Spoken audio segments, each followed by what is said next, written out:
On our side of the house, we try to solve the problem of the liquidity crisis by implementing short-term business assistance measures. And on their side of the house, we see that their long-term industry development measures have completely failed to tackle the root cause of the problem today that we see, which is liquidity crisis. And as such, let's delve into my three main areas of clash that we see in today's debate. Firstly, let's compare the effectiveness of both policies in tackling the problem. Secondly, whether short-term business assistance measures are a moral hazard. And finally, whether short-term business assistance measures ensure job security. So now let's move on to my first main area of clash, which is comparing the effectiveness of policies.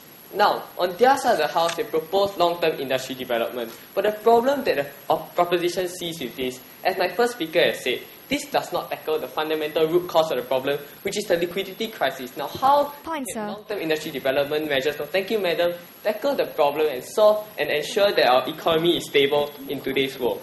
Now, we see that this crisis is fundamentally different from those that we faced before. This crisis is a global crisis, which means that unlike the Asian economic crisis in 1997, Singapore cannot export its way to recovery. We cannot rely on countries like the United States, like Europe, to help us on our way to recovery. And as such, every government, including Singapore, needs to take concrete measures on its own in order to save the economy.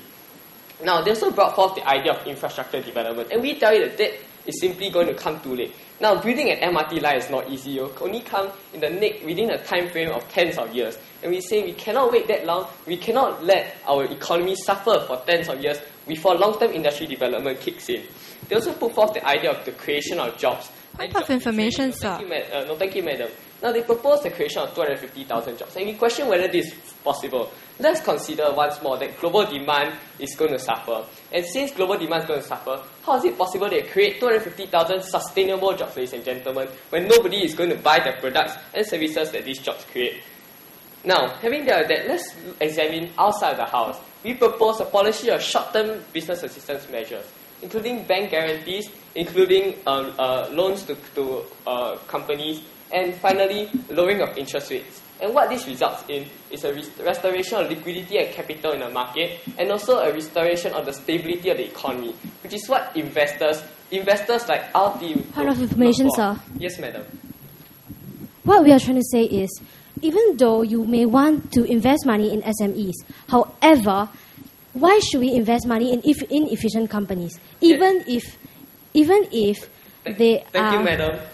Madam, on the point of why we should save companies that are struggling. Now we see, ladies and gentlemen, that many of these companies are struggling through no fault of their own. Can you blame your local factory for struggling when firstly there's no consumer confidence, no one wants to buy their goods, and secondly, no bank is willing to lend to them? Now can you blame your struggling factory for struggling? No, ladies and gentlemen, we say the situation is not as simple as that.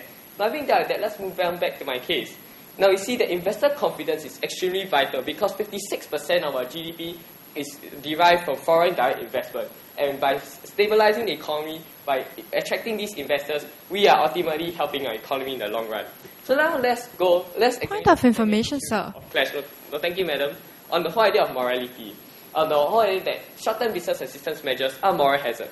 Now they bring forth three arguments. Firstly, that it is the company's fault. And I've already dealt with this in my POI earlier. That really, this crisis started in the financial sector. And because of this, only the financial sector is really responsible for the crisis. The other sectors, even though they are affected by the collapse of banks, by the decreased consumer confidence, you cannot really blame them for struggling now. And we have to help them in this period.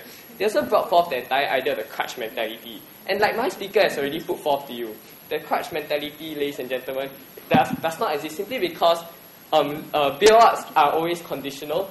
With the bailouts that we provide to companies are going to come with conditions to improve their regulation in future. And finally, they put forth the idea that this is going to be a black hole, that we're just simply going to dump money to them forever and ever and ever again and not get any returns. But I tell you that on the contrary, ladies and gentlemen, like in the example of the Singapore government investing in a Swiss bank in 2007, we see that now the taxpayers have reaped a profit of several percentage points. And ladies and gentlemen, this may actually be good for our taxpayers. Finally, on the final main issue of clash on job security. Now, their side has proposed long-term industry development through the creation of 250,000 jobs. And as I earlier questioned the feasibility of this of the creation of such jobs, we see that this point falls. Furthermore, let's examine whether short-term business assistance measures that directly help companies keep our jobs, ladies and gentlemen. We see that on our side of the house, clearly, we protect job security better than a long-term industry development which cannot work and does not directly help a job security. And as such, ladies and gentlemen, the choice is clear. Go with short-term business assistance measures. Go with the government.